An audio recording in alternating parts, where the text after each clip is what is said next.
The point is that she does not have a huge amount of support either, and it's very clear that the party apparatus does not want her, but there isn't a mechanism really to get rid of her. So if they're able to either force Joe Biden out, which Jill Biden clearly is against, and Joe himself or whatever's left there doesn't seem to be for, but even if they're able to trigger whatever that movement would be, well, then you have to figure out a way to push her aside. Now, I will say this, for all of my frustrations with Democrats in general, and it's really unfortunate as someone that considers myself an old school liberal, I will give the devil his due here. The Democrats will do whatever they need to do. If they feel that she cannot win and Joe's out, they will find a way to get rid of the first black female potential president. With us now is Dave Rubin, who started his career backing mostly liberals and is now backing mostly conservatives, or at least Republicans. Dave Rubin's show, which we encourage people to check out, is called The Rubin Report, which you can watch on YouTube and also on Rumble. I think we've got some video of that. Dave Rubin, welcome to The Issue Is for the very first time in studio. Great to have you here. It's a pleasure to be with you. We did try to do this in studio during COVID, but I was not allowed in the building. That is true. I was an unsullied who was unvaxxed, and I had to go back home and Skype in to do it. There was a vaccine mandate that was put in place that day, which they didn't tell me about in advance, and the people who were brilliant enough with that idea have all been fired. So now I can say on camera, it was stupid then, and it's stupid now. Oh, well, that's nice to hear. But I'm still here. I should note that I did get your mom's cookies. You still, despite not being allowed in the building, I was given your mom's cookies. She makes an incredible chocolate chip with M&M cookie situation. Well, now you're here, and it's all worth it. So let's talk about what a time, though, in politics. This historic moment. President Biden insisting that he's staying in the race. What do you think of that? Look, the truth is something that we all know, whether we want to admit it, whether we're begrudgingly coming around to it, whether we've denied it this entire time.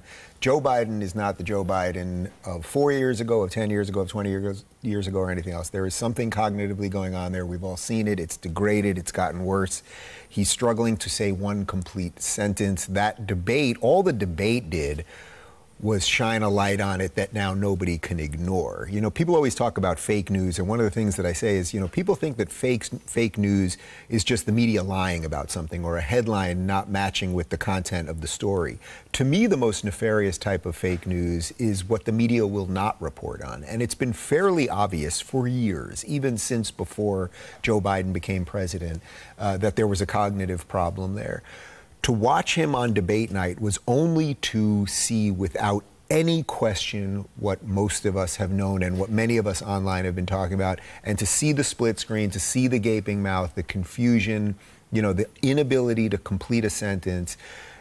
It is now burst forth, and the mainstream media does not know what to do with it. And that's really where we're at the moment. It's a very sad moment for America, outside of politics, whether I support his policies or not. And kind of remarkable that his team asked for that debate. They thought that he was ready for it and put him in that position to be doing that. Yeah. So now the question is, where does the party go from here? Biden says, I'm still running. It seems like a lot of folks in the party are saying Kamala Harris is next, if not Biden. Is Kamala Harris, in your view, a stronger nominee? Do you think she could actually get more votes than Joe Biden at this point, given everything that's happened with the debate? It's a little hard to say because, look, nobody is excited. There were very few people that were excited about Joe Biden in the first place. The polls have bared that out for quite some time. People see what's going on at the border. They see interest rates, mortgage rates, things of that nature, right? So that's one problem that they had. Now the cognitive issue is so burst forth that it's very hard to find someone, and I'm guessing your bookers are going to have a hard time doing it going forward, to find someone that can full-throatedly and honestly support Joe Biden. Now, the question with Kamala really is, as you know, she was polling at 0 to 1% in her own party when she dropped out when she was running as a presidential candidate against Joe Biden. She called Joe Biden racist in one of the debates. She is not she didn't call him racist. She sort of suggested that what he did was racist. Yeah.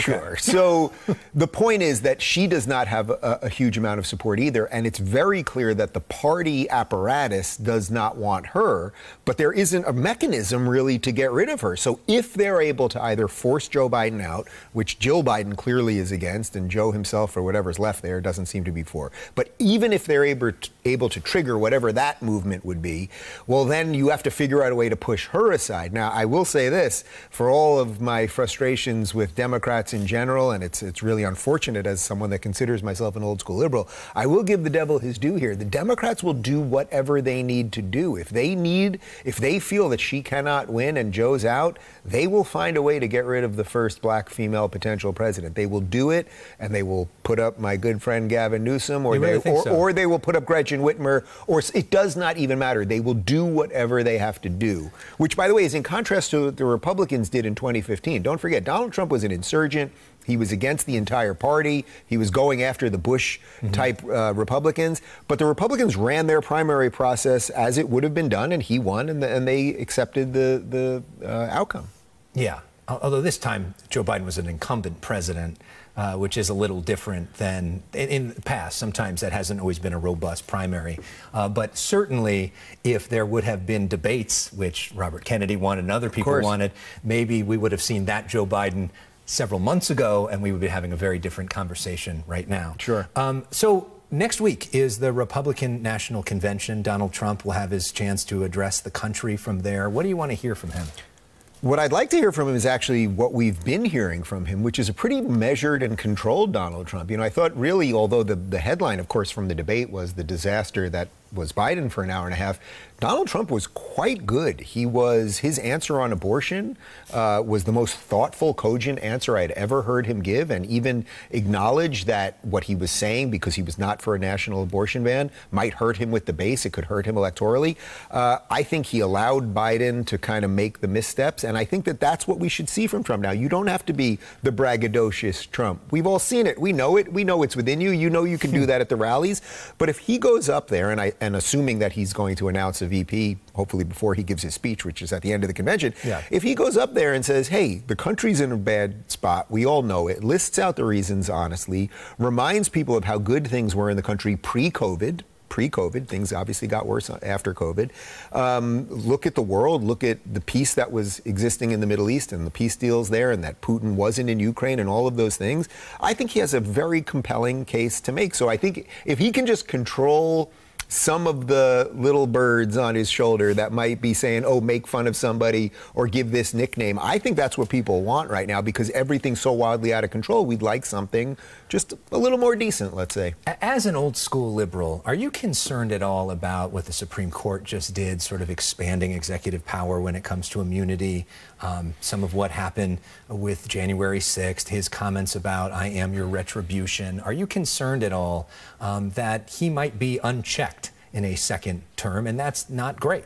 Well, look, as a classical liberal, I believe in limited government. I believe in the individual. I don't want too much government power. I think most of the Supreme Court decisions actually scaled back some of the power of government. They're hurting some of the agencies that are kind of unaccountable and everything else.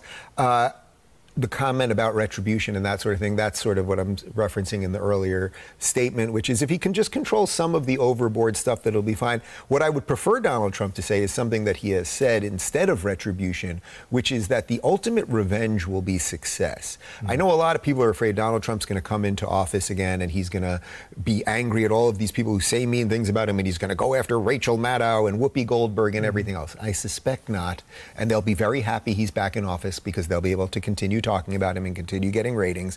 But what I would prefer him do is actually get the economy going, take care of the border, fix some of the problems that we have, and then people will look at him and go, maybe he wasn't that bad, maybe he wasn't Orange Hitler, and that success will be the ultimate revenge.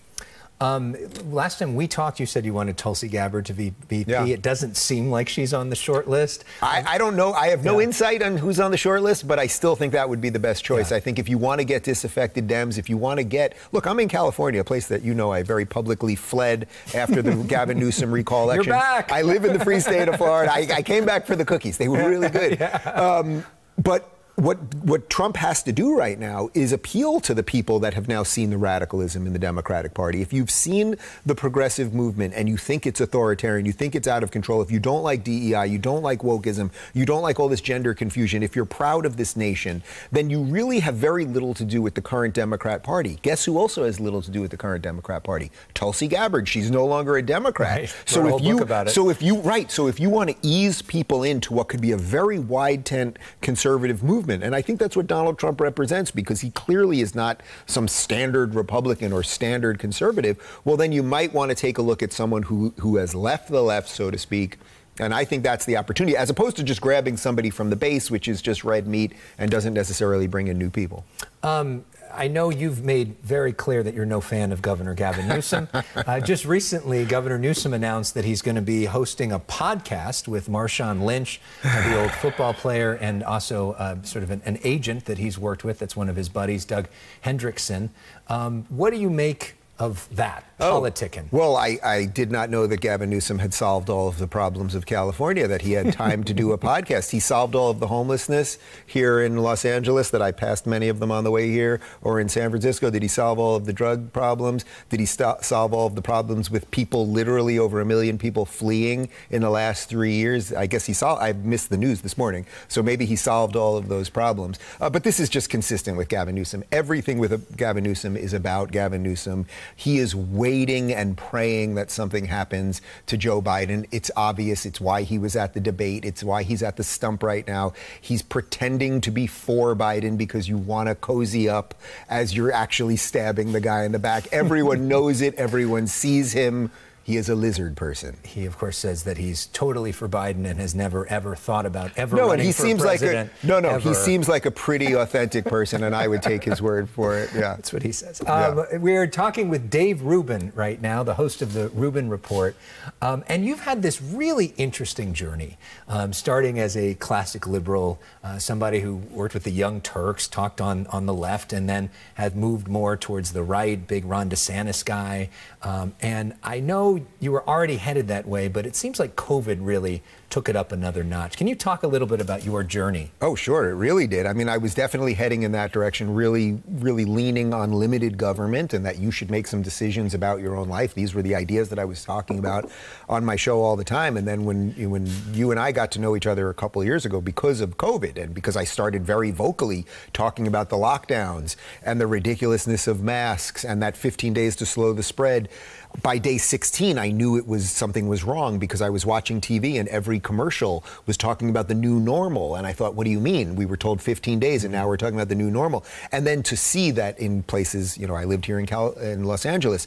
that, you had outdoor eating for 3 days. And then the woman, Sheila Kuhl, I think was the woman's name here in Los Angeles, who was the city supervisor, county supervisor, who literally voted to close outdoor restaurants, but then went to an outdoor restaurant at Santa Monica knowing that you still had a few hours to eat outside. So she didn't even believe in it. That's where I signed the Gavin Newsom recall for the first time. And what was most interesting about that was most of the people that I met at those rallies, they were not Republicans. They weren't even political.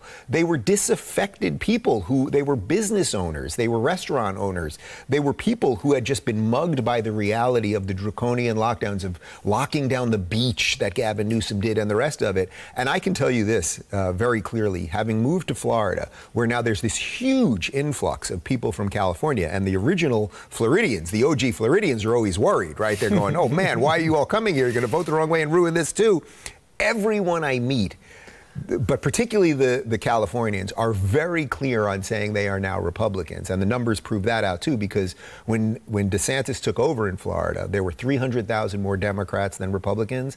As of this week, there are 1.2 million more registered Republicans than Democrats. I mean, that was the ultimate swing state. You think about 2000, Florida, and now it is not even in the conversation. It is a solid red state. The Democrats have conceded it already. Conceded and moved on, and also sort of happened in Ohio as well. Something else you guys do as a family that's interesting is you go off the grid, right? Every August for an entire month. This is it. Where you say, I'm not weighing in on anything. I mean, talk about how that works.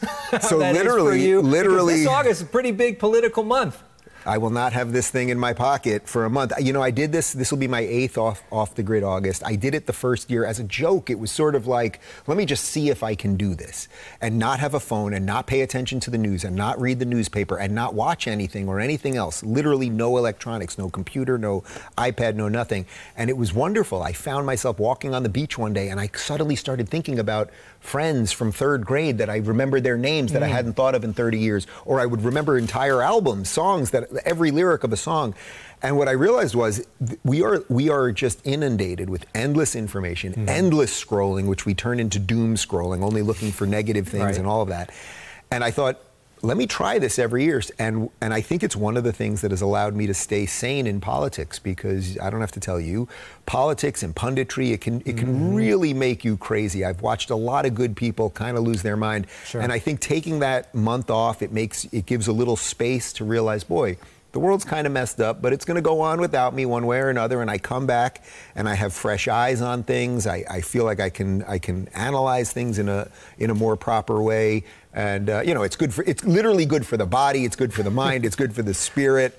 And all so, of that like, stuff. So if, for example, Joe Biden is replaced as the nominee, I will not know. Well, I will do everything I can not to know. Wow. I mean, you know, I literally have to avoid pizza places or gyms because they have TVs on and the rest of it. It's gotten more complex each year. This year, I do have to say, I am more concerned this year than ever before. You know, one year I missed the Afghanistan withdrawal. That was obviously huge, but I found out about it when I got back. I think the year before John McCain passed away. There's always something, obviously. This year it feels quite literally like, oh, Donald Trump might be in jail, Joe Biden might not be the nominee, Kamala might take over and have got kicked out. We could be in World War III. It's a lot, but you know, at the end of the day, what can I do about it? So I'm still going to go to the beach. Very blissful. Yeah. Sure going to be the lucky one. I'm still going to be having tequila on the beach. We do something called personal issues on this show, which is we do 30 seconds to get to know your cultural favorites, things that you're interested in right now. Here we go. First thing that comes to mind, what is your favorite TV show right now? The Office. Favorite movie you've seen lately? The Mad Max, the new one, Furiosa. Okay. Favorite book you've read lately?